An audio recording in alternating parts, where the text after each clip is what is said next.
Hey, I'm Samer. I've been in a few community groups through the years, and my experience in a couple of those groups was drastically different. Crazy as it sounds, it wasn't the leader or even the people in the group that made the difference. It was something I chose to do. Here's what I mean. I signed up for my first group about 8 years ago, and maybe some of you are in a group for the first time right now. Well, to be honest, it wasn't something I was too excited about. I showed up pretty regularly, but I didn't think much about group in between meetings. For me, being in a group was really about checking off that box. It's what I was supposed to do. So for me, it was just the bare minimum. While I was in the group, I never really made an effort to be a part of the group. I didn't talk to or hang out with the other guys outside of Tuesday nights, and I definitely wasn't praying for them. Sometimes I'd read the book that we were studying, and sometimes I wouldn't, and just faked my way through the discussion. Now, honestly, most weeks I just showed up, ate the snacks, rolled my eyes when the same guy talked the whole time week after week. It was fine, but I wouldn't say I experienced much spiritual growth. And it pretty much stayed like that until one night, our group leader kind of got vulnerable. He opened up and shared some things he'd been struggling with as a single guy. And I remember he got emotional. It kind of caught me off guard, but something cool happened that night. We all rallied around him and we prayed for him. Well, our leader opening up gave me the courage to finally open up about my story and some things I'd been dealing with. And I'm so glad I did, because they encouraged me and they prayed for me and they supported me. I started to see group a little differently. In fact, the temperature of our group began to change in the best possible way. Our group had hit uncharted territory. We started connecting and hanging out outside of Tuesday nights. I began to regularly check in with a few of the guys. I even stood in as a groomsman in one of their weddings. And I eventually came to realize that the problem was never my group, it was me. So in each group I've been in since that one, I just decided to do things differently, to give it a little more effort. I tried to get to know everyone, to remember what was going on and ask about it. I sent a text to one of the guys when he had a big client presentation coming up. We all helped when one of them tore his ACL and couldn't get around. I stopped viewing group as just something I did on Tuesday nights. I spoke up during discussion because I actually did the studies this time. And we talked about real stuff. I tracked along with these guys and saw firsthand what God was up to in their lives. And you know what?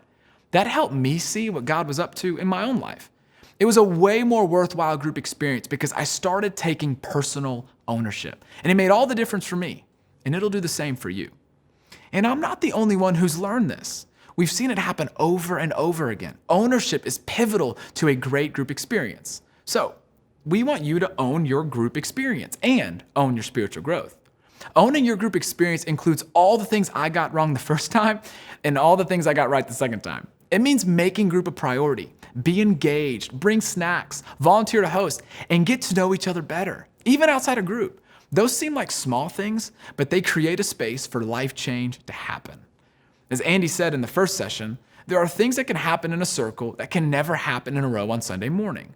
When great things happen, like when someone lands a new job or has a baby, or when hard times happen, like when someone gets a scary diagnosis or hits hard times financially, those things don't come up in a Sunday church service. But when you're in a circle, you have the chance to be there for each other, to bring dinner, send texts, and offer support, because you know what's happening in each other's lives.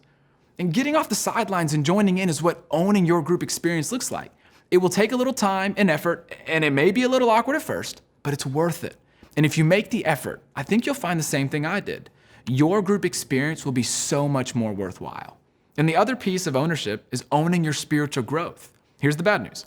No one can do this for you. But here's the good news. No one can do this for you. You own your spiritual growth. Your group members and leader will encourage you and support you, but the growth you experience doesn't depend solely on you or on how well everything goes with everyone else or how smart your leader is or even the studies you use. And remember, spiritual growth is a growing faith in God validated by a growing love for God and others. Spiritual growth will come from identifying and taking next steps with the help of your group.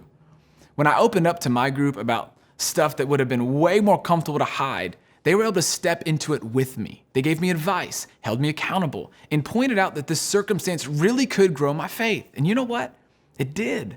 The relationships in my group have helped me grow. And I've been able to help others too. I've watched guys finally admit and eventually conquer something they've been struggling with. I've listened while someone worked through what it looks like to be a Christian in a really cutthroat industry. And I've even seen a couple celebrate an answered prayer and welcome home a new baby. The crazy thing is, helping other people grow their faith grows yours too. I think that was part of God's design for us. And it's why we're so glad you've taken the step into community. The relationships in your group may be new, but they're intentional relationships. You each chose to be a part of this group.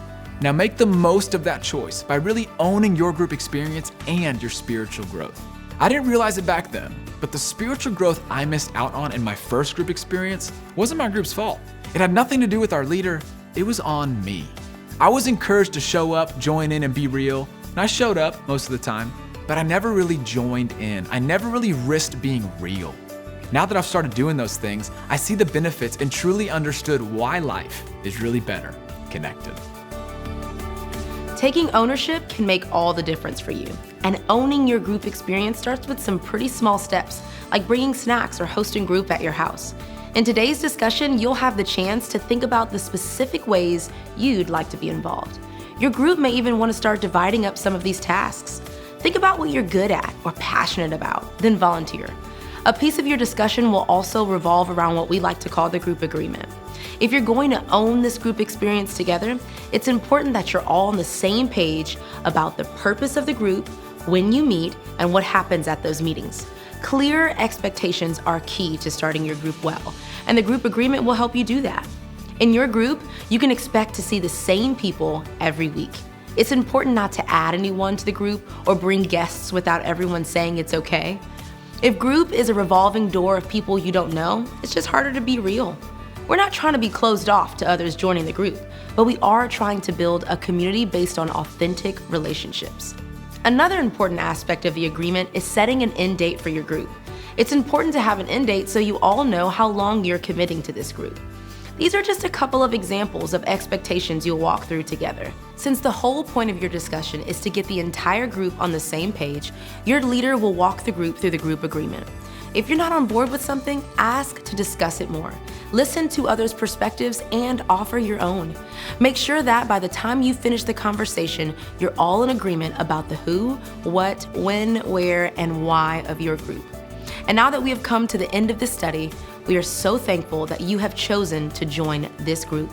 We believe circles really are better than rows because this circle and these people have the potential to become a real community, a community that supports and encourages you as you grow in your relationship with Jesus. Thank you for letting us help you circle up.